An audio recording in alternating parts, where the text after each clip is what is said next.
Dear friends, welcome to the podcast, Jesus at Home, by Spiritist Society Renewal. In today's episode, we'll be reading chapter 78 of the book, The Way, the Truth, and the Life, by the Spirit Emmanuel, as psychographed by the medium Francisco Candido Xavier. After reading, we'll give you a short commentary, and then we'll finish the episode with a prayer. Chapter 78. Truths and Illusions. Yet because I speak the truth, you do not believe me. Jesus. John chapter 8 verse 45. The world has always loudly honored expositors of illusions. Nearly everywhere, one can see the success of verbose persons who promise miracles and marvels. Their listeners usually give them a lot of credit, and they need only disguise people's infirmities, weaknesses, ignorance, or defects to receive their respect. The same is not the case for those who cultivate the truth, no matter how obvious it may be. Down through time, society has reserved burnings at the stake, poison, crosses, and implacable punishments for them. In an attempt to avoid their anguishing spiritual situation, people invented fortune tellers. However, they expect these diviners to hide the dark and harsh reality behind a golden mask. The charlatan who is the most skillful at fabricating captivating lies will enjoy the most numerous and lucrative clientele. In the interchange with the spirit world, it is crucial for new disciples to be aware of dangers of this sort. The tactic of praise, the eagerness to appear better than others, the temptation to stay ahead of others, and the longing to convert other people's consciences are just big illusions.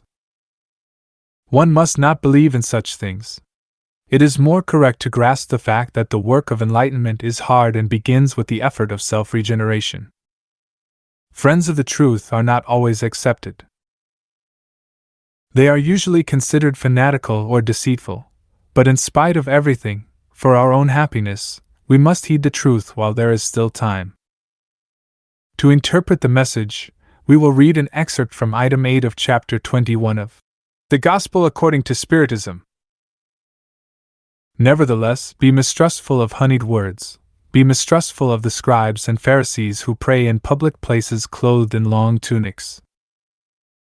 Mistrust those who lay claim to a monopoly of the truth. No, Christ is not amongst these, seeing that those he sends to propagate his sacred doctrine and regenerate his people's will, above all else, follow his example, be gentle and humble of heart. Those who have to save humanity, which is running towards damnation, by their examples and their counseling will be essentially modest and humble. Run away from all who show even an atom of pride as you would run away from an infectious disease, which is apt to contaminate everything it touches. Remember, each creature bears the stamp on their brow, and even more especially in their actions, of their spiritual progress or their inferiority. Now I invite you to join me in thought in a prayer.